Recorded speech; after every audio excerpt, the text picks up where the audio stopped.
Yesterday I went out on Twitter and I made a tweet about the basketball team, the men's basketball team. And I asked if anybody really supported the men's basketball team, and God help me, as a firestorm. It was a poorly worded tweet, kind of on purpose, a little bit of troll activity there. But it was inspired by being dragged once again, like we are every year, by, whatever media outlet it is that shows, Nebraska has never won an NCAA tournament game. And it gets old seeing that every year. And what I really wanted to know was whether or not Nebraska fans, support the basketball team. And boy, I got pounded, because how dare I ask this question? And you should just know that people love the basketball team. And let's face it, the men's basketball team was a horribly disappointing year. They were fun to watch at the beginning of the season, and then they just cratered out. What were they, 5-12 in their last 17 games after they looked so good? I felt terrible for Bryce mostly, and Juwan Gary. Those guys came back to get rid of this never-ending drag session on TV every year. And it didn't happen. I also feel bad for Kent Buvelka, because he's been doing this for years. He's getting old. Like me, you're running, after a while, you realize you're running out of time. I felt bad enough that I didn't watch basketball for a little bit, and then I turned it on just in time to see Nebraska get dragged again. Hence the tweet. Do you really support the men's basketball team? And of course, people went insane. I was told to delete it, because I was getting dragged. And apparently, Twitter or social media is only to post things that people agree with you on, or only to your fan base. Or, I usually love trolling, like mostly Minnesota and Iowa fans, but every once in a while, I'm going to hit our own fans up too. I didn't delete it. It's not going to get deleted. But I have notes, by the way. I learned two things from that tweet, and that's really what I wanted to know.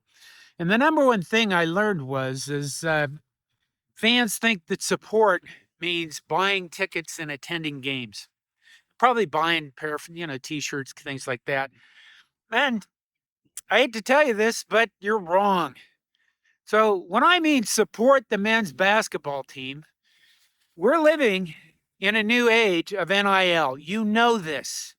Nebraska's NIL figures were probably around $2.5 million. So that's what I understand, which is near the bottom of the Big Ten. And there are people like saying, well, we should fire Fred Hoiberg. Well, I think he performed pretty well for having a roster that was bought at the bottom of the Big Ten. Minnesota's Ben Johnson got fired. Their NIL was like $1.1 million. Maryland, somebody at Maryland, some donor decided to give their basketball team $10 million. So when I say support, that's kind of what I mean. Do you really support the basketball team? Because nobody responded and said, yeah, I gave $250 in NIL contribution this year. There was zero of those responses. Most responses were, well, of course we support the basketball team. We have top 10 in attendance at PBA, and obviously you're an idiot. But no nil. The second thing the other thing somebody pointed out is that, well, coaches say this NIL stuff is unsustainable. Yeah, bullshit. I call bullshit on that right now. You can beat me up in 3 years when it starts falling by the wayside. But I say bullshit for two reasons. Number one, coaches have a reason, a vested interest for saying that, because their salaries are probably going to go down. Certainly their buyouts are going to go down as we try to contribute more to the players. And if you want to see NIL in action and money in action, look at SMU. You remember them, Pony Express, if you're old enough, death penalty or football program, Craig James, blah, blah, blah. Eric Dickerson, was that the other one? Anyway, look at SMU. What did they do? What have they done in the last couple of years? They bought their way into the ACC. They didn't sit around like most schools going, can we please not be left out? Can we join your conference? They said, no, we'll join the ACC and we won't take TV revenues for 7 years. They bought their way into that conference. They made the college football playoff this last season. They hired Maryland's athletic director recently. They hired USC's basketball coach. You know what else they did? Last year, if you remember, their unranked volleyball team beat our volleyball team. We all freaked out about it. If you want to see money in action, support for college athletics, watch SMU over the next 3 to 5 years. They're going to be kicking everybody's ass in every sport that they want to compete in. The second thing I learned from that tweet is that almost nobody understands that the House settlement is coming in April, and all of these changes are going to come in 2025. College sports is going to change forever. Why? Because universities is going to start paying their athletes directly. This is different than NIL. The NIL deals are going to continue. They'll be private. They're not going to be public. And they're going to be add-ons to the House settlement, which basically it is that each school that decides to participate, and it's a decision, can contribute roughly up to $20 million per year to their college athletes. Now, most of that money is going to go to college football teams because they pay the bills, and probably most of it to men's basketball. But the university gets to decide what their allocation is. And when people started dragging on me, I pointed this out to them, and I asked them, what would you allocate this to? Would you allocate just a little bit more money toward the men's basketball team so we could get some better players, so we could get over this hump of winning an NCAA tournament game and not have to see that shit on TV every year? And I didn't get a single response on that, which told me A, nobody's ever thought of it, or B, they don't know, or C, they just didn't really want to answer the question because it's a hard question. It's a hard answer, too. I got told by one other site, Nebraska site, that I should just quit covering men's basketball because I don't love it enough. Because apparently they're the gatekeeper of caring about basketball. Did I point out that not a single person told me that they contributed to NIL themselves? I think I did. Well, maybe I'm reiterating. All right. I was told by somebody, one of the other people that followed me on Twitter said that nobody should answer that allocation question. The Nebraska Athletic Department should answer that, and we shouldn't discuss that on Twitter, which I think is kind of weird because I thought social media was for discussing all sorts of things, kind of like talk show rating. Hey, what's the point? The next time Nebraska's going to hire a new coach, should the university be the only one to discuss that and have all the fun themselves? What the hell? Going back to the SMU thing. This is whether we like it or not. I like the idea that players are getting paid because they're the ones doing massive shit tons of work. They're the ones that dedicate their lives to this stuff. To be a college athlete, I certainly couldn't have done that at the age of 18. Probably ever. I mean, granted, if I had the athletic skills, we're assuming that, which I don't. But that's a lot of discipline. That's a lot of work to be a Division I athlete. The problem is that's what support is these days. Support isn't, it's nice that we have a good basketball crowd. I haven't been to PBA. I'd love to go. It just works out. It's the wrong time of the year for me every year.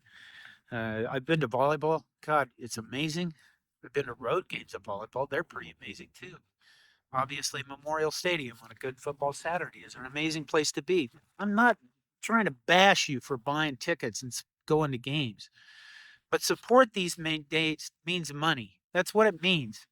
So if you're looking at how much you have to donate to a fairly mediocre football team, yeah, that's kind of what it's going to require to get over the hump. Go back to SMU. They're not waiting. You can either adapt or die in this new environment, this new world, and the House settlement coming in. It's only going to get more intensified, the money that's in sports. And you can either adapt or die, which means, do you want to allocate more money towards the men's program? I'm guessing Matt Rule would probably have a big objection to that, given that he has to be successful or be fired like every other coach in Nebraska. Somebody pointed out that, we should wait. People aren't going to contribute to a basketball program that doesn't work well. Really? So you're going to sit around and wait until Fred Hoiberg, we need the right coach. That's what they said. We need the right coach. He needs to find these magic players that will get us over the hump. Well, really? You think that's what's going to happen?